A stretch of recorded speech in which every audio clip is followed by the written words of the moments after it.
수험생들에게는 영역별로 어떤 과목을 선택하느냐가 중요한 과제로 남았는데요.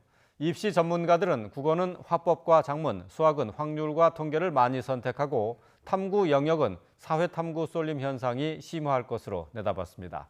권호진 기자입니다. 2022학년도 수능 국어는 독서와 문학이 공통이고 화법과 작문, 언어와 매체 중에서 한 과목을 선택합니다. 수학은 공통과목 수학 1, 수학 2에 확률과 통계, 미적분, 기하 중에서 한 과목을 치릅니다.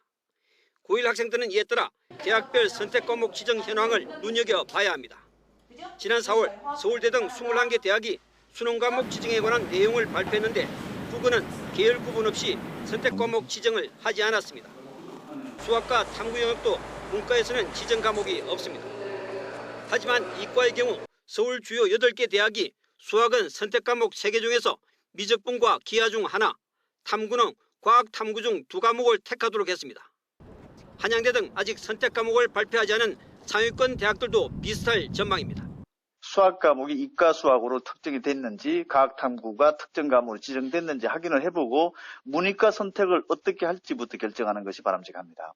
입시 전문가들은 난이도 등을 고려하면 국어는 합법과 작문, 수학의 경우 문과와 이과 중하위권은 확률과 통계, 이과 상위권은 미적분이나 기하를 많이 선택할 것으로 예상했습니다. 탐구 영역에선 인문계는 사회탐구 9개 과목 중 2개를 선호하겠지만 자연계에서도 일부 응시할 것으로 보여 사회탐구의 중요성이 커졌습니다.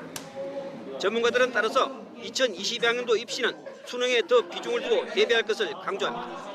현재 고1은 정시 모집이 30% 이상 확대되고 따라서 수능이 지금보다 훨씬 비중이 커지기 때문에 수능 공부를 지금보다 훨씬 더 많이 하는 것이 중요해졌습니다. 더불어 EBS 연계율이 50%로 낮아짐에 따라 EBS 문제를 변형한 것과 각종 모의고사를 풀면서 실전을 익히는 것도 필요합니다. YTN 근호진입니다.